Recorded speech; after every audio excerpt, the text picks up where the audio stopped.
one of the things we're starting to become more aware of is the diagnosis in girls and women. The invisible end of the spectrum. And they tend to fly under the radar of diagnosis because girls are smarter and more creative than the boys in coping with difference. Remember I said for reciprocity, ignore, turn away, or intrude. Girls do the third option, and that is, okay, I don't get it, but I'm going to watch. I'm going to observe. Who's popular? Rebecca. What does she wear? Pink. Right. I'll get pink, pink, pink, pink, pink. What do they talk about? Barbies. I'll get 100 Barbies. How does she talk? What does she do? And they observe, analyze, and imitate. It's a much more intelligent way. I don't get socializing, so what I'm going to do is see what's going on and copy it. So it's the observation, analysis, and imitation. Now, when they do that imitation for a brief while, cured of autism. But what she's got is a surface sociability, but a lack of true social identity. The real self must be hidden. I can only be the person that people want me to be. And who they want me to be is so successful, but I'm ashamed of the real me. It's masquerading. It's watching and imitating to conceal social confusion. And this causes anxiety and stress and a lack of self-identity. But one of the other issues can be, in the teenage years, she's either a goody two-shoes puritanical nun that the teachers want the whole class to be, or she says, right, I watched, I analyzed, I imitated, I walked the walk, I talked the walk. Talk the talk and walk the walk, but it didn't work, so I'm going off the rails. And she goes through, because it didn't work, well, promiscuity, at least I'll be appreciated. Body piercing, yeah, I'll give it a try. So one of the issues is going to be going off the rails because of non-acceptance. And inconspicuous when they are the goody two-shoes can lead to suppression of many issues. They often read fiction because when you read Harry Potter, you can work out what people are thinking and feeling because Hermione in the text is her thoughts and feelings, and Hermione is the quintessential Aspie girl. At Hogwarts, she has no female friends.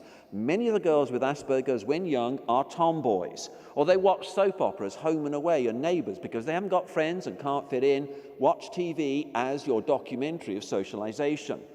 But prefer to be with boys than girls. Girls are bitchy, mean, two-faced and horrible. Boys are fun, engaging, and I like to be with the boys because I get their jokes and we both like engineering, Lego, and mathematics. They decode social situations by doll play. So what she does is not Barbie getting married or Barbie doing retail therapy. This Barbie's teacher, this Barbie's her, these Barbies are the kids, and she replays, decodes, and unpacks the events of the day by playing with Barbie or rehearsing what to say or do tomorrow. She may also, because she's isolated, as far as she's concerned, I haven't got any friends, that's okay. I'll have imaginary friends. And imaginary friends are better than no friends. And I had a 12-year-old girl that mum said she's developing puberty and schizophrenia. And I said, I'll see her as fast as I can. But what do you mean by schizophrenia? She's hallucinating. In class, she talks to someone called Sarah, who does not exist, but she talks to her aloud in class, unaware of the effect it's having on other people. I think she's developing schizophrenia. She's hallucinating. So I saw her as soon as I could. And I said, when you're talking to Sarah, what do you talk about? And she said, well, we talk about the new school principal and the new rules. And we talk about what books we're going to need for homework. And we talk about our favorite TV shows. And I said to Mum, that's not schizophrenia. That's loneliness. She's escaping into a world of imagination. And she is so good at it. Of Off with the Witches and Fairies, she becomes a successful author. And I know a number of authors with Asperger's syndrome that's their way of coping, is to escape into an imaginary world you have control of, that is safe, and you can explore many aspects of life. Also, girls tend to apologize Boys rarely. So if a boy makes a social mistake, he gets upset, agitated, he's referred for a diagnostic assessment. The girl goes, oh, I'm sorry, oh, I'm so sorry, I hurt your feelings. And because she apologizes so profusely, we forgive and forget, but there's a pattern developing she didn't know. Or she appeases. Mum says, you're going to a birthday party with your cousins. You really don't know them. Will you be okay? Yes. Now, you haven't seen them for 5 years. You sure you'll be okay? Yes.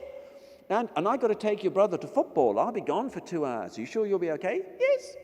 But look at the terror in her eyes. She's much braver than the boys in trying to cope with that situation, and she's a chameleon trying to adapt to different situations.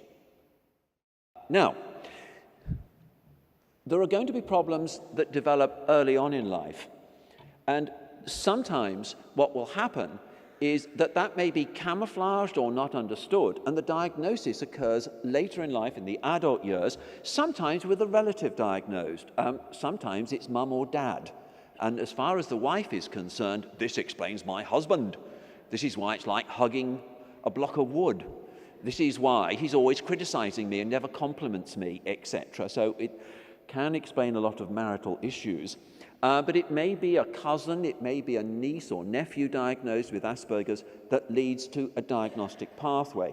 Sometimes it's underachieving in employment because they can't get through the job interview because of difficulty with social skills, or difficulty getting relationships. And when the teenagers say, how do I get a girlfriend, I say quite clearly, look, as far as girls your age, teenage girls are concerned, you're not cool, you're not trendy, you're not risky, you're not the type they go for, because you're honest, trustworthy, and reliable. Wait till they become maternal in their mid-20s, and then they'll fall in love with you, because you're a virgin. Now,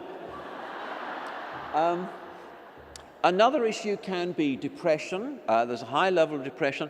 Depression occurs for a variety of reasons. One is you may early on, 7 or 8 years old, realize I'm different and then think I'm defective. And the seeds of depression can be there because of rejection from your peers, and you're different and so are bad.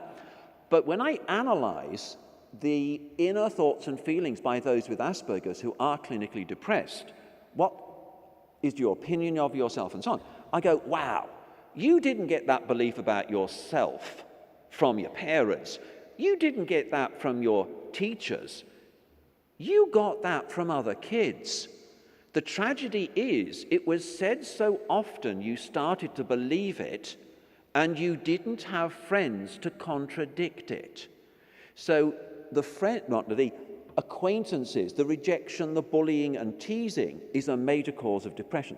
Another cause of depression in this group, the third one, is energy depletion, because they use up so much energy managing anxiety, processing facial expressions, that they are exhausted, and that long-term energy depletion leads to depression. Fortunately, we have programs to help on this. How long have I got? Oh, 2 minutes. A little bit longer. Oh, good. Right.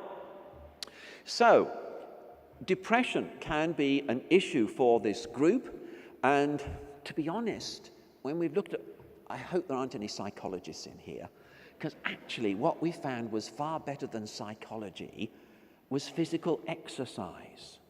It's better than Prozac, and it's better than CBT. But these guys don't get much physical activity, really is very important.